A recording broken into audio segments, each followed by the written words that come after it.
श्री कुंज बिहारी श्री हरिदास हरे कृष्णा। सभी भक्तों को मोक्षदा एकादशी की बहुत सारी शुभकामनाएं। माघ शीर्ष मास के शुक्ल पक्ष की एकादशी को मोक्षदा एकादशी कहते हैं। आइए श्रवण करते हैं मोक्षदा एकादशी की पावन कथा। युधिष्ठिर बोले, हे भगवान, माघ शीर्ष माह के शुक्ल पक्ष की एकादशी का नाम क्या है?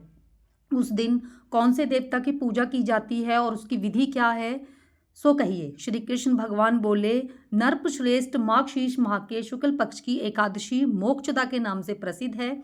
इस दिन श्री दामोदर भगवान की पूजा धूप दीप नैवेद्य आदि से भक्ति पूर्वक करनी चाहिए। इस एकादशी के व्रत के प्रभाव से नरक में गए हुए माता पिता पुत्र को स्वर्ग की प्राप्ति होती है। अब मैं पूर्व काल की कथा कहता हूँ। चंपक नगर में वैसानस नामक राजा रहते थे। एक रात्रि सपन में राजा ने अपने पिता को नरक में पड़े देखा। उनको स्वप्न का बड़ा आश्चर्य हुआ। प्रातःकाल होते ही वह ब्राह्मणों के सामने अपनी सब सपन कथा कहने लगे। राजा बोले, ब्राह्मणों, रात्रि को सपन में मैंने अपने पिता को नरक में पड़ा देखा। उन्होंने मुझसे कहा, पुत्र, मैं नरक भोग रहा हूँ, मेरी यहाँ से मुक्ति करो। अब मैं क्या करूँ?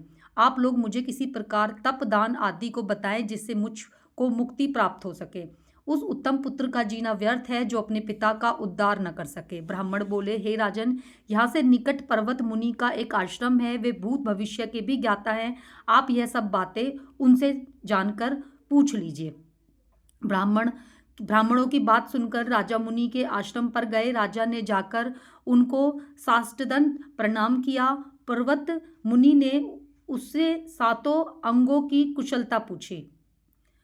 राजा बोले, हे देव ऋषि, आपकी कृपा से मेरे राज्य में सब कुशल है, परंतु मेरे मन में अशांति रहती है, उसका कुछ उपाय बताइए। पर्वत मुनि ने एक मुहूर्त के लिए नेत्र बंद किए और भूत भविष्य को विचारने लगे। फिर बोले, हे राजन, मैंने योग के बल पर तुम्हारे पिता के समस्त कर्मों का ज्ञान प्राप्त कर लिया है। उन्होंने पूर्व जन्म में कामातुर होकर सौत के कहने पर एक स्त्री को शत्रुदान मांगने पर भी नहीं दिया। उसी पाप का कर्म के फल से तुम्हारे पिता को नरक में जाना पड़ा। राजा बोले, हे भगवान, मेरे पिताजी के उद्धार हेतु आप कोई उपाय बताइए। पर्वत मुनि बोले, हे राजन, माघ शीर्ष माह के शुक्ल पक्ष में जो एकादशी होती है, उस एकादशी को आप उपवास करें और उस उपवास के पुण्य को अपने पिता हेतु संकल्प छोड़ दें। उस एकादशी के पुण्य के प्रभाव से अवश्य ही उनका नरक से उद्धार हो जाएगा। पर्वत मुनि के वचनों को सुनकर राजा अपने महल को लौट आए और कुटुंब सहित मोक्षदा एकादशी का उपवास किया। उस उपवास के पुण्य को राजा ने अपने पिता को संकल्प छोड़ दिया। उस पुण्य के प्रभाव से राजा के पिता की मुक्ति मिली और स्वर्ग में जाते हुए वे अपने पुत्र से बोले, पुत्र, तेरा कल्याण हो। ऐसा कहकर वे स्वर्ग को चले गए। माघ शीर्ष माह के शुक्ल पक्ष की मोक्षदा एकादशी को जो व्रत करते हैं उनके समस्त पाप नष्ट हो जाते हैं और अंत में स्वर्गलोक को जाते हैं। इस व्रत से बढ़कर मोक्ष देने वाला दूसरा कोई भी व्रत नहीं है। इस कथा को सुनने व पढ़ने से वाजपेयी यज्ञ का फल प्राप्त होता है। ये थी मोक्षदा एकादशी की पवित्र और पावन कथा। आइए अब इस कथा का सार जानते हैं कि इस कथा का सार क्या है। यह कथा पिता के प्रति भक्ति और दूसरों के लिए पुण्य अर्पित करने की अनुपम गाथा है। यह एकादशी का व्रत केवल करने वाले प्राणी का ही नहीं बल्कि उसके पितरों का भी भला करता है।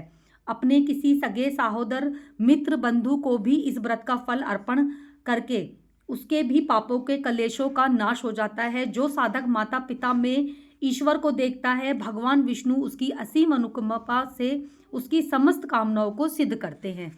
इसीलिए ये व्रत बहुत अधिक पुण्य को देने वाला होता है। इसीलिए इस व्रत का नाम है मोक्षदा एकादशी। सभी भक्तों को श्री कुंज बिहारी श्री हरिदास जय जय श्री राधे हरि बोल।